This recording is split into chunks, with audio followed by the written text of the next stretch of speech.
L'obturation au système B est une technique d'obturation endodontique de compaction verticale de gutta chaude. Donc ici, le cas clinique est la radiographie préopératoire de la dent qui va être traitée.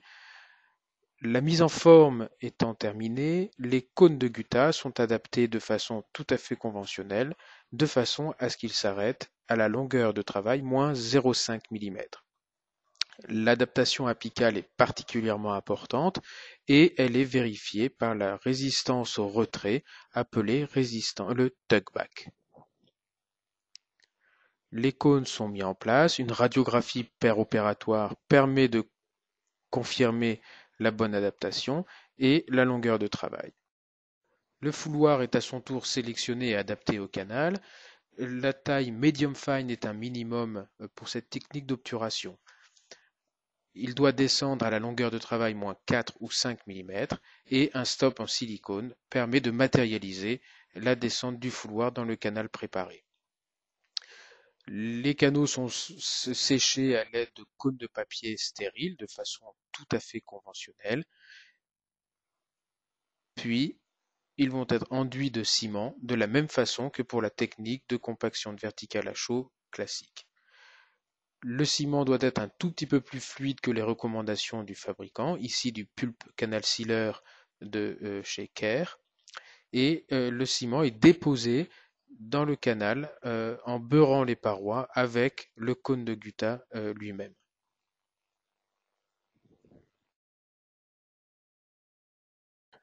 Le cône de gutta est alors remis en place dans le canal et la partie extracanalaire est sectionnée avec le fouloir réchauffé.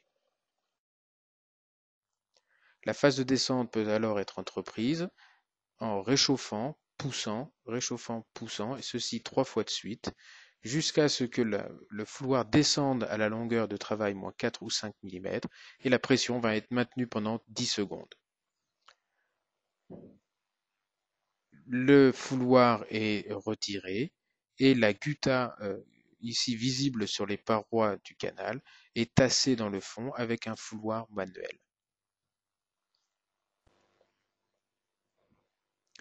Une fois que les parois sont propres, les autres canaux sont obturés avec la même technique, mise en place du cône,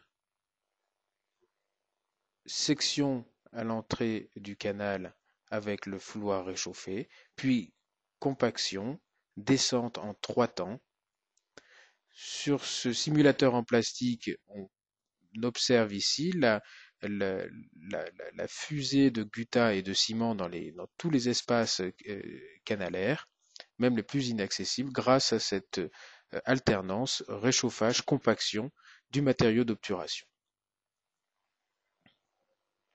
Ici, la gutta, les parois sont nettoyées en tassant la gutta dans le fond, et une radiographie péropératoire va permettre de confirmer la qualité de cette obturation des 4-5 derniers millimètres apicaux de chaque canal.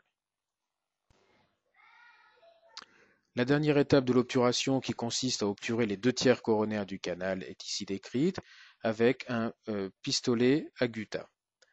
Cette obturation ne se fait pas en un seul temps, mais en 2 voire 3 temps. De la gutta est déposée dans le canal, puis compactée, et petit à petit, en répétant cette opération, les 2/3 coronaires du canal sont ainsi obturés. Il est important de ne pas tenter de remplir le canal en un seul temps pour éviter toute formation de bulles au contact des tiers coronaires et apicaux. La radiographie post-opératoire démontre ici clairement une obturation tridimensionnelle du système canalaire.